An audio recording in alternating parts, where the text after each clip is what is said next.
Hey everyone, welcome back to DONSLIFE. Today we're going to talk about something I get so many messages about. GM 6.2 liter L87 engine investigation, specifically for owners that are not covered under the active recall, that are experiencing engine problems, or even worse, complete engine failures. And just to be clear, I am not anti-General Motors at all. I love these trucks. I own 4 of their products. I have a Corvette, I have an Escalade, I have a Sierra, and I have a classic Chevy pickup. And if you've been part of the DONSLIFE channel for a while, you'll know this because you see these vehicles frequently. For anyone watching for the first time on this channel, I cover home and automotive DIY projects, tech reviews, product installs, and sometimes I make videos like this one that affect me directly as well as large portions of my audience. Whether it's installing dash cams, upgrading garage lighting, or tracking this 6.2 liter L87 situation, from day one I try to present things factually, calmly, and in a way that can actually help people. So if you're into that sort of thing, I'd love to have you join the channel and subscribe. Let's go.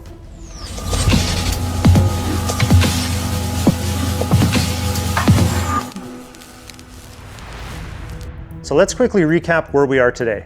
GM issued recall 25V-274 earlier this year on certain 6.2 liter L87 engines built between March 1st, 2021 to May 31st, 2024. These engines were linked to potential connecting rod or bearing issues that in rare cases could lead to engine failure or loss of power. GM cooperated fully with the NHTSA during that investigation, and many of those vehicles have already been inspected or repaired. Case in point, our 2022 Cadillac Escalade passed the picoscope test, has new oil in it, a new oil cap, an insert in the manual, and so far it's been running okay. So when you add that up, GM has taken some major steps. But to the key point, and why I keep getting all these messages, is that a large number of 2019, 2020, and early 2021 owners are experiencing some of these same issues or failures, but they're not part of this active recall window. Case in point for that, I have a 2021 GMC Sierra AT4. Its build date is January 2021, and it does not fall into the active recall window, but it is now part of the active investigation that was just opened on October 23rd, 2025. Because of those out-of-scope failures, the NHTSA has opened an engineering analysis called EA25007, which was the subject of the video I made previous to this one. If you want to go back to that video, I'll link it here as well as in the video description below. This investigation or engineering analysis was opened October 23rd, 2025. This analysis covers an additional 286,051 GM trucks and SUVs, all with the 6.2 liter L87 engine. This would include the Silverado and Sierra 1500s,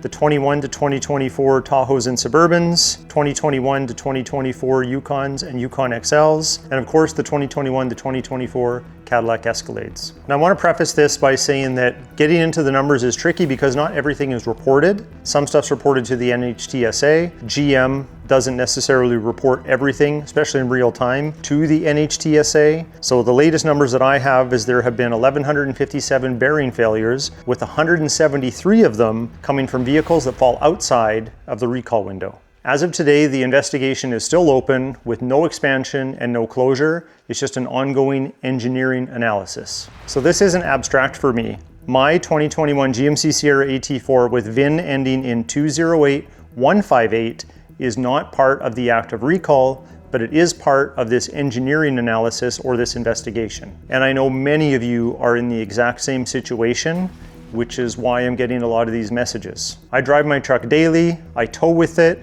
I use it for truck things, and you see it in almost every video on my YouTube channel, and there's more than 600 of them. So everything that I'm sharing with you in these videos is coming from a genuine place of accuracy, safety, and clarity for myself and for the other GM owners out there. So what can you do if your engine failed and you're not part of this recall? Step 1, and I say this with complete respect to GM, is to file a complaint with the NHTSA. This isn't anti-GM, this isn't about blame. The NHTSA needs accurate data so GM can make informed decisions. Every engine failure outside the recall window helps the NHTSA fully understand the big picture. That's how recall expansions happen if the data supports it. I've listed some of the details that you'll want to make sure are captured if you file this information. Symptoms before failure, your mileage, whether you lost power while driving, dealer diagnosis if you have one, photos if you have them, and total cost or repair quote.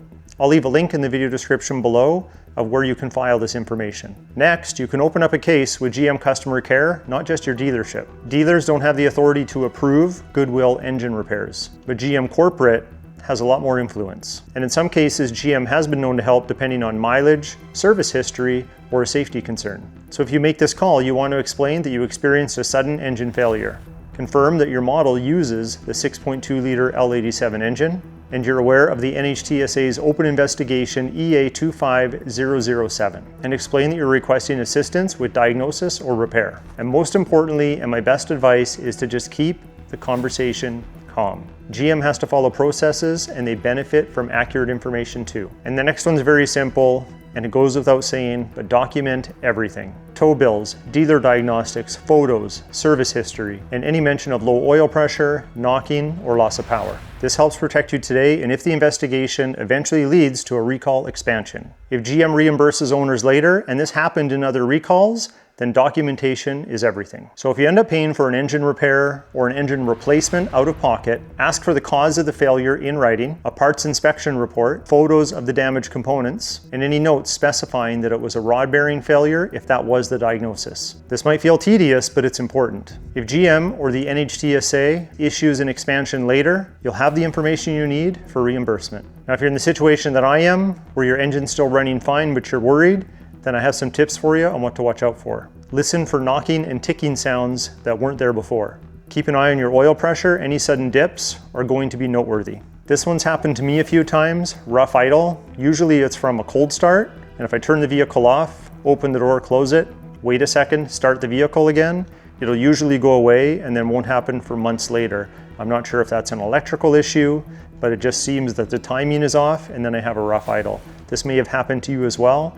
And that's the way that I've remedied it. Just shut the vehicle off, turn it back on seconds later, and it usually is fine. But once it wasn't fine for me, and that's when they diagnosed a bad fuel injector and replaced it on cylinder 7. Since then, I've only had a couple rough idle incidents. They're always when I start the vehicle, so if I shut it off, wait a second, restart it, it's fine. But that still shouldn't be happening. Also keep an eye on oil consumption. I can't tell you what the right range is. Mine seems to be fine. I don't really burn anything, but some people burn over a quart, according to different messages that I've read. That might be something to look at. And also under load or acceleration, if you notice any metallic or grinding noises, that is not good. If you notice anything unusual, document it right away. You don't need to panic, just be observant. I would know because I have 3 GM vehicles of this generation, and they all are very sensitive with the amount of tech that they have in them. So I wanted to emphasize once again, this is not an anti-General Motors video. There's a very high chance that my next truck will be a General Motors product. I'd like to say for sure, but I'm in Canada and the auto industry right now between US and Canada just isn't what it used to be. So I don't even know what my options are going to be if I was to do something later next year. But that's not the subject of this video. And who knew that my C8 Corvette is the most reliable out of my 3 newest vehicles? But it doesn't have dynamic fuel management, it has active fuel management, and there's a difference. And with all the GM vehicles that I own, I love that they're powerful, capable, and comfortable. And that's why GM sells so many with the 6.2 liter engine. The investigation from the NHTSA is just part of the process of keeping vehicles safe. GM has been cooperating and the NHTSA has been doing its job collecting the data. The more information they have, the clearer the outcome will be. So if your engine's failed or you've noticed any concerning symptoms, please share your story in the comment section below. Other owners read them and it helps everyone realize that they're not alone. I'll continue following this investigation EA25007 and I'll give you updates as soon as I can when the NHTSA publishes them. If you like this kind of factual, owner-focused content, I'd appreciate it if you hit that like button. Please consider subscribing to the channel and we'll talk to you next time. You can't wait right here, we'll be back soon. How many people say bad words? I say all the time. Okay. I have to. How many people have gotten sick? You overthink too much. We have time. Oh. Oh my god.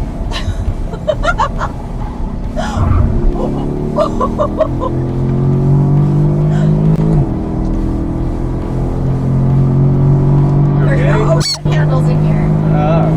Take the fun of it. Oh my god.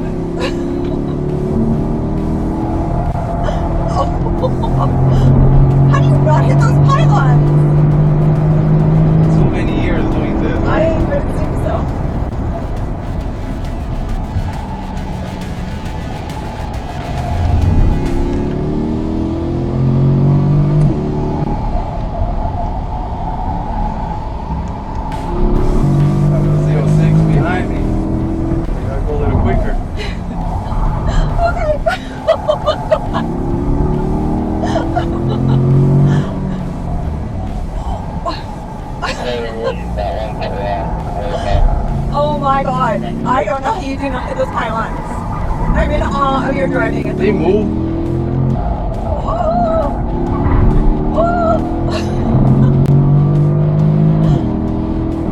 You tell me when to brake. Oh, you want me to tell you? We were flying into those houses if you wait for me. We're gonna go an expensive one. Okay. You need more friends like me. I think so. But if my husband drove like this, he probably wouldn't be alive to tell it. No, it's all about practice.